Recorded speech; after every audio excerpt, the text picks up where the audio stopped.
I've used Tate & Lyle icing sugar. When we work to make royal icing, I prefer Tate & Lyle. When I'm making buttercream, I can use anything I want. When I'm making the buttercream, I use something like Silver Spoon because it's really light and fluffy, and it comes in a plastic bag and it doesn't seem to be all lumpy. And actually, you can just cut the bag open and make your buttercream. You don't need to sieve it. But when it comes to making the royal icing mix, it wants a cane sugar, and Tate & Lyle is cane sugar. Cane sugar. Okay, and Silver Spoon is made from sugar beet, which is ugly white beetroots and we manufacture that in the UK. But it has, when you make your royal icing, it's not as strong using sugar beet sugar, which is why we use the Tate & Lyle, which is cane sugar. If you have to for run outs, it's fine. But if you're doing all the really, really, really intricate work, then it's going to keep breaking on you. You won't like it. Okay. So Tate & Lyle though comes in a paper bag. It's got an anticoagulant in it. So in theory stops it from going to crumbs after a while, so it can stay longer on the shelves. But whatever they've changed it to in the last 5 years has made the packets even worse. So when you break into them, they are lumps. Some of it, after a while, is so hard, rock hard, that you have to mash it. So what we do is we talk nicely to my husband, and he will he's blitzed 10 kilos of this for us. This took him an hour and a half. But he's put this quantity into the Kenwood blitzer. That's the first sieve, okay, and that'll get rid of all the lumps and bumps. If you haven't got one of those, then it needs to go through a large sieve. That's your first sieve, okay, and then he's gone through another second sieve through a fine mesh. So this has been twice sieved. But rather than sit there trying to mash all those crumbs, the blitz is a lot quicker. Okay, so they're the sizes of the sieves that you need for doing that. But the second sieve just makes for a really fine royal icing.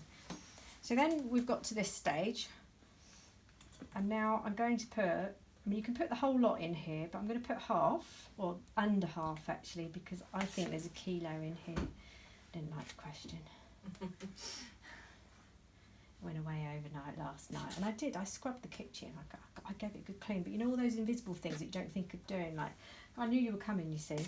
I haven't cleaned the oven's still dirty, but the kettle's shiny and the toaster's shiny and the tin opener's clean, which has still had residue of baked beans for the last 5 years on it, so I thought I better do something there. And of course that's all invisible cleaning, isn't it? So I left my breakfast things, I washed them up, but I hadn't dried them up and put them away this morning, so I got home about 8 o'clock and it clucking around. I've been working.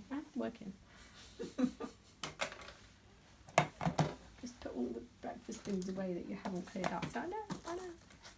Anyway, that's another story altogether. So this has been soaking, okay, and it smells eggy.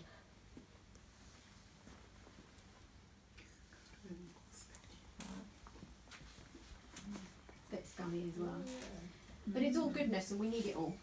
So this is going to go through either a fine tea strainer, or to make things easier, I'm just going to, I put a well in there so that this doesn't make contact with the icing sugar because I want a clean pour.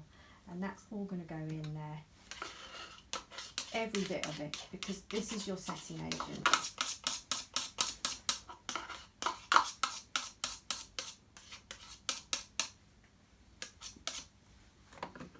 Okay, and then we can just help that through.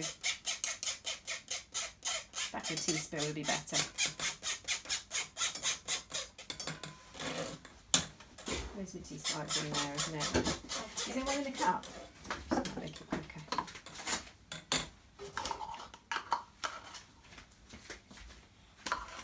But if you don't put it in through the sieve, you're back to lumps again. And I know this seems a bit fussy, but if you just do run out, you don't have to worry so much. It's important because of what we're going to be doing. That we have got a good base for royal ice. You know, the royal ice is good quality. The other thing you can do, especially if you're working with some of the smaller piping tips, and the noughts, it goes from 1 to 0 to double nought, triple nought, quadruple nought. I mean, I can't squeeze it through. A 0 is the best I can do. But you have to filter your made royal icing through pop socks or tights so that it's so fine that it doesn't get stuck in the nozzle because it's that small. I mean, you can do the most amazing things with this. Not that any of us feel inspired to do that, but if you decide you want to do competition work and royal icing is your thing, honestly, you would not believe the detail that can go into this. So I've left some in the pot. This is your panel along.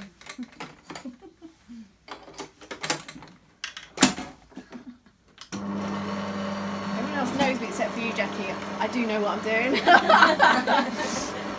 So this is on low now because I'm not trying to whisk air in, but I'll hear a change where it'll start to struggle on the motor, so I'll turn it up just a little bit.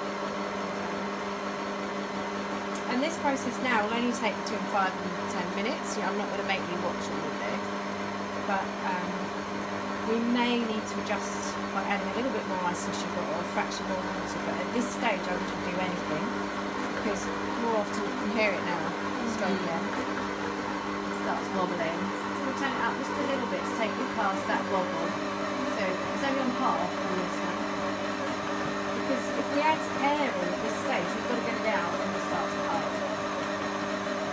And if you want, have a look at the mixture because it's yellow.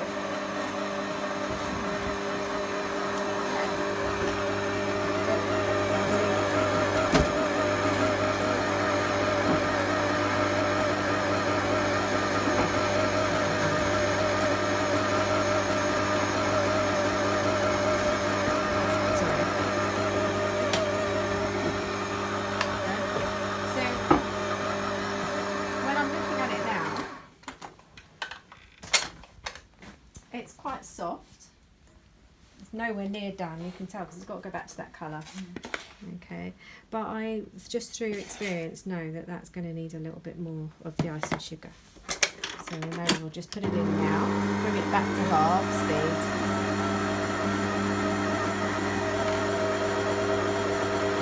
And then probably 1 or 2 times through the mixing, I'll stop it and spray to incorporate whatever's on the side into the mix. The important thing as well to know is that everything needs to be grease free. So if you've made a batch of buttercream or some cakes, use the same equipment and it's a double wash. Because if you've got grease anywhere near, it just won't do what it's got to do. Now your leftover royal icing, I'll show you how to store it in a bin. Let's step up here.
letters and numbers.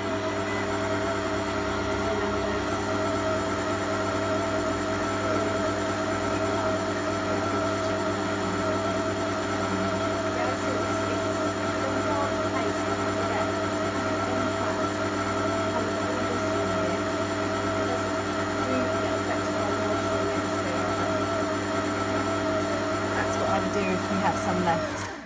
How much time we got left on? We've got 10 minutes here, so you've got a bit. If we stop here.